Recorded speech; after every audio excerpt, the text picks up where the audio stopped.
don't trust Astalor. I've told you guys this before already. Players trust WoW's new NPC.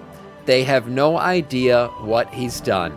The new prey system's fun. I think a lot of people have been enjoying it. It's another cool way to get gear in this game right now, fill out your vault and everything else. But I really think there's some lore tie-ins here. From the moment I walked into that room, it was very reminiscent of Shadowlands, the whole freaking, what's it called, vampire area, Revendreth vibes with all the red shit everywhere, and then obviously Sire Denathrius being tied in some way, shape, or form. That's at least what I think's going on. I think we might be gathering all this prey freaking blood shit to resurrect Sire Denathrius. Now, he's still alive in a way, shape, or form inside of Remornia. Does he want to come back? For sure he does. Are the dreadlords planning and scheming something? I think they are. Let's check out this video right here from Bellular and see why we shouldn't be trusting this NPC. Sponsored by Squarespace. The Blood Elves may have binned their foul crystals and given their city a fresh lick of paint, but we all know that deep down Silvermoon is still a greasy city full of spicy, edgy boys, and the biggest of them all has got to be Astalor Bloodsworn. He's the character behind Midnight's new prey system, and he's a fairly major dude too. You may not know this, but he was the guy who discovered how to drain the Naru of their light, and he formed the Blood Knights along with the Adren, and he even supported Kael'thas right up until Kael'thas went completely mental. And now he is back in the scene with an all-new and brutal form of magic that is called anguish. That's the stuff that we've been harvesting when we do our prey hunts. And on the surface, it's great stuff. It powers weapons, golems. Doesn't anguish sound like something that was farmed in Revendreth? If you remember Revendreth, like the whole thing behind it was Sire Denathrius was using all these really bad people. That's who he got, was like these people who sinned a lot in their lives. Hence Garrosh being there and being farmed like infinitely. And he would just suck all the freaking like sins out of them. Well, what do you think anguish said? Doesn't anguish sound like something that he would find to be appealing, he could use in some way, shape, or form? I just think it's interesting that it looks a lot like the spells and everything that was in Revendreth. The things you could want. It can even be infused into people. Now, Astalor believes that just a small amount of this is enough to power the whole city. But this is Astalor Bloodsworn we're talking about. Nothing he touches is ever that simple. So, where does he find it? What's it going to cost? And just what are Blizzard planning with this? The end game here, so many people playing WoW, it can be hard to stand out, hard to get the perfect mog. It's a bit like that online. Everyone's online, but the question is, do you look pro or do you look forgettable? And today's sponsor, Squarespace, has been shipping serious upgrades to help you in that, and they're worth paying attention to. Here is Finish Layer. He'd suck them off, basically. It gives you professional-grade animation, scroll effects, and transforms. It's the sort of polish that used to require hiring a developer, and it turns a standard site into something that is immersive. I'm going to make a Squarespace for my OnlySams And of course, site. that's all on top of their blueprint system that walks you through building your own custom template, asking you what pages you need, suggesting fonts that work together, and a color palette that ties it all together. So you get no blank canvas paralysis, you get guided decisions that are based on their 20 years of design experience. Wow. And while you probably know about all their e-commerce stuff, you can actually sell things in person with Squarespace, be it merch, services, whatever. It all works now with Tap to Pay on iPhone, so you can just accept contactless payments. Amazing. With just your iPhone. No card reader, no extra hardware. And that alone makes Squarespace a hell of a lot more than just a website builder. So, you can build your site for free at squarespace.com/BellularGaming. And when you're ready to set it live, use code BellularGaming and that'll get you 10% off your first purchase of a site or domain. Good. Okay, good. We're back. Silvermoon's was a magister before the Third War, and based on this memory, he seemed like a relatively normal high elf.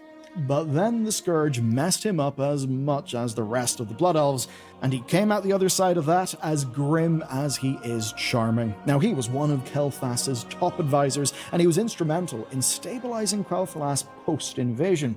But as much as he was close to Kael'thas, he could see the prince's madness set in, and he chose not to follow him to Outland. Good choice. But as it would transpire, a little slice of Outland would come to him. That's because Kael'thas sent him a gift. That gift... We have a realm. Blaster, thank you for the follow-up to our Scourge. Yes, the corrupted Naru, the Naru torture that occurred here. I wonder how this is all going to play out with the fact that we just saw The corrupted Naru released. Yeah, spoiler, it happened.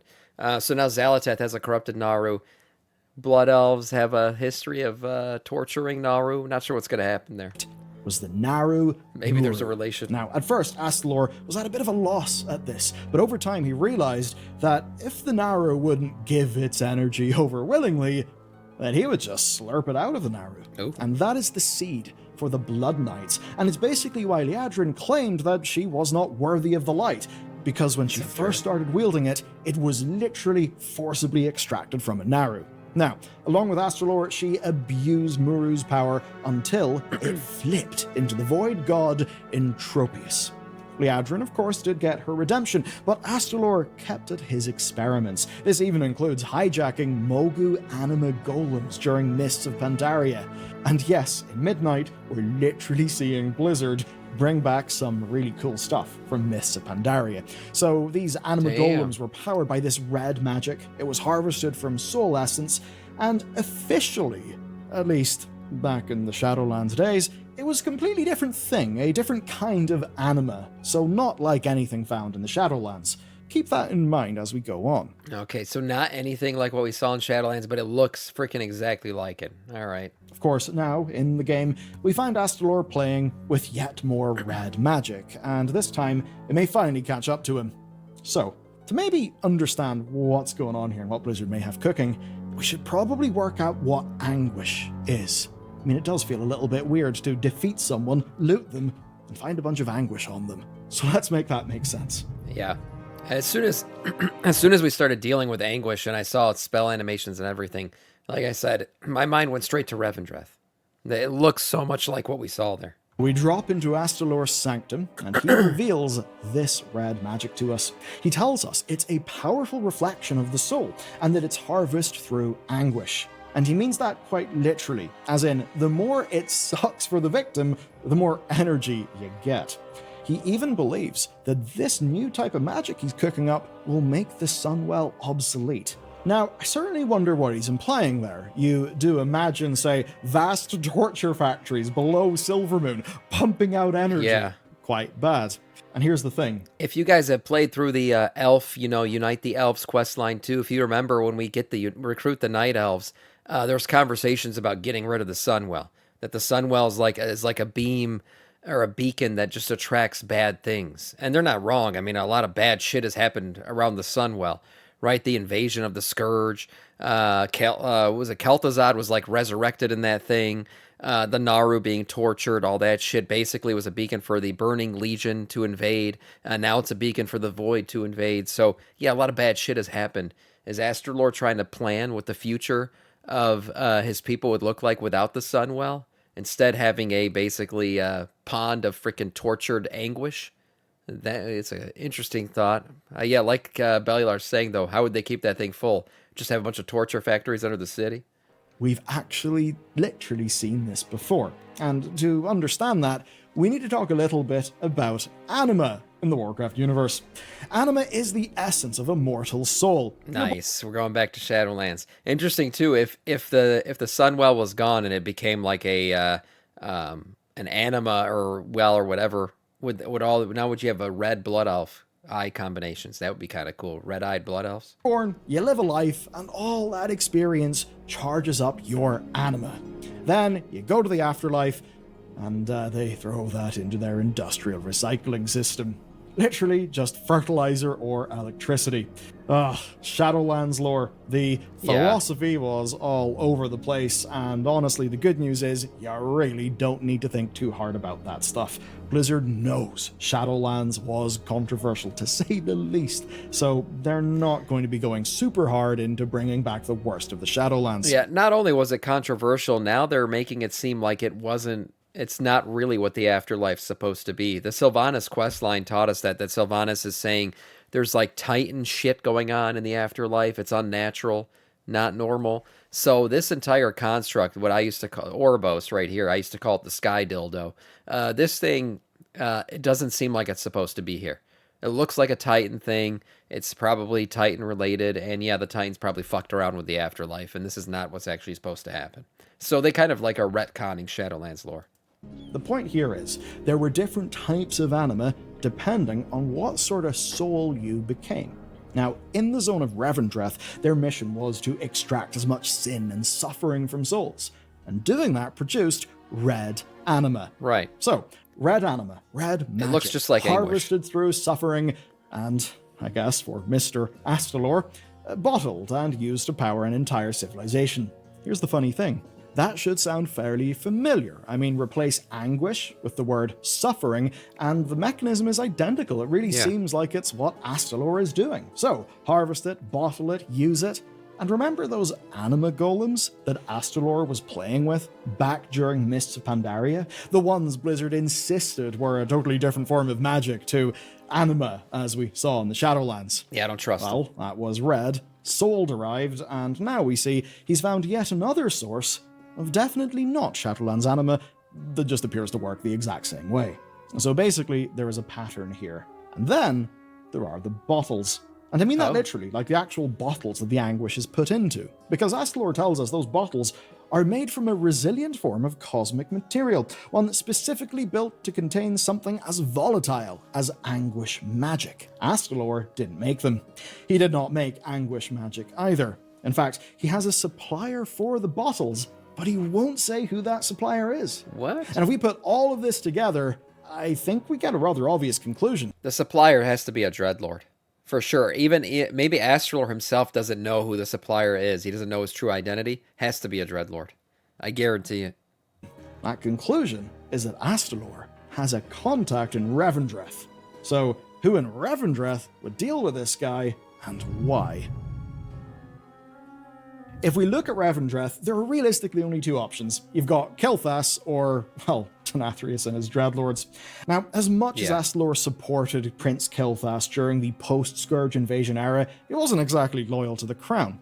But he is loyal to Kael'thas himself. So, when Kael'thas took Muru for his assault in Sunwell Isle, Astalor called him out. He said, quote, "Kael'thas and his foul bloods be damned.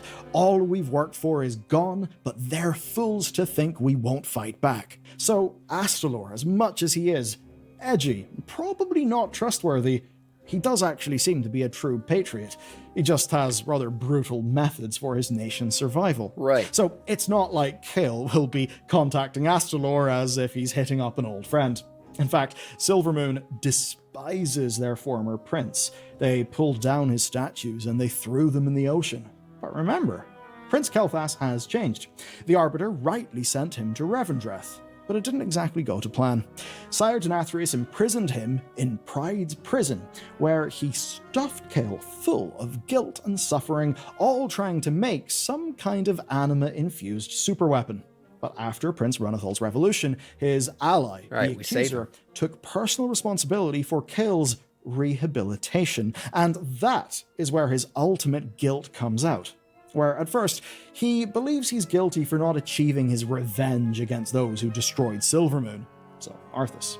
But the Accuser makes him realize that his greatest guilt was not being in Silvermoon when his people needed him most. Well, Silvermoon is once again under threat, and I think Kael'thas is still a cool character. I do. I think his background lore and everything is really cool. Will he play a role going forward? I think it's more likely that we're going to see Sire Denathrius than Kael'thas. I don't know if he'll be able to leave the Shadowlands. Have we seen anybody actually leave the Shadowlands yet? So I guess Vol'jin would be the only one that I've actually seen where we've seen that he was in the Shadowlands and then came back out.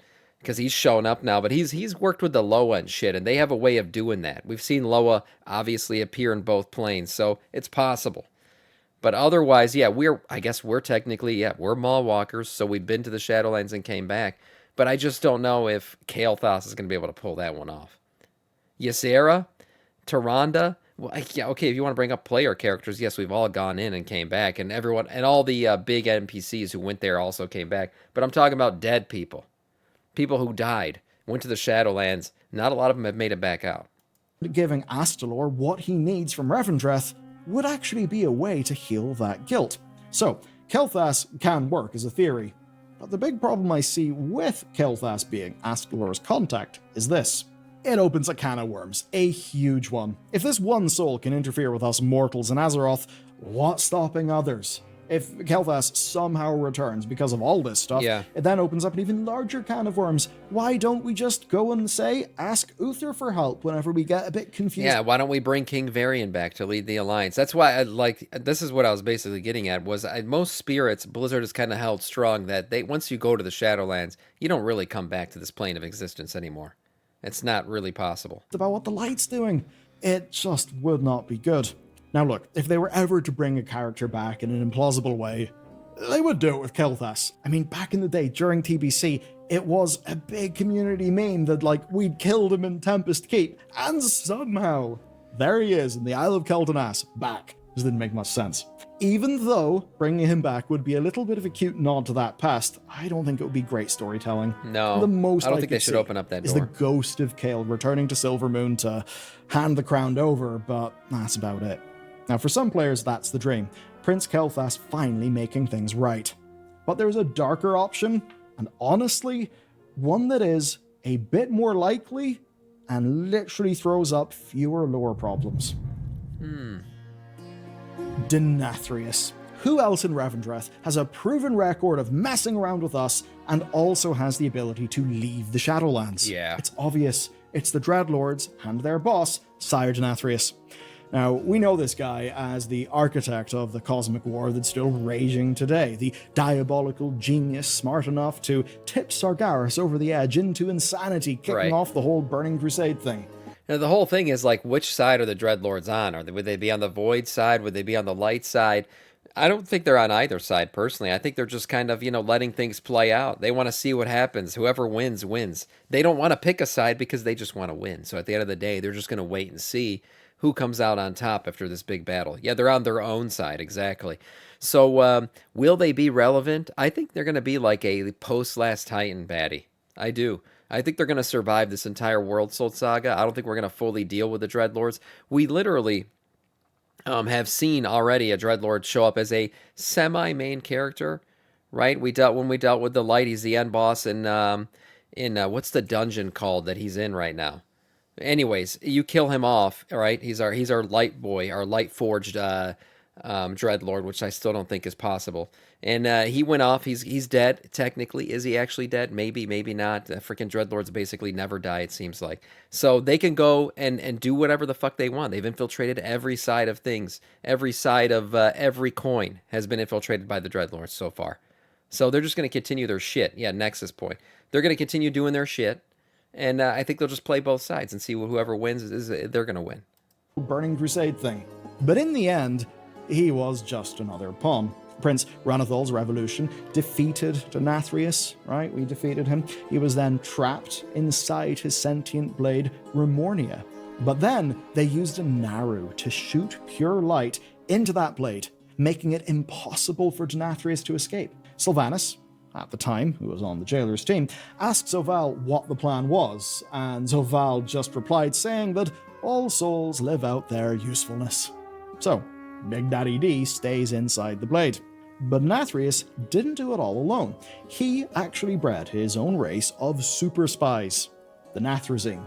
We call them Dreadlords. Now they pulled their tricks and they freed the sword from the Naru's light. They then told us that Revendreth, Ranathal, and the Shadowlands just did not matter in the face of Denathrius' plans for reality. So basically, what happened, right, is that Denathrius was so liked as a character, even though it was a very controversial time for the lore, people really enjoyed Denathrius. And Blizzard it's the best thing that came out of Shadowlands. Okay, we're going to yoink Denathrius out of the Shadowlands. Maybe he can do something later. So if Sire Denathrius is still out there, trapped in a blade that was bound by the light of a Naru, then what could he be doing?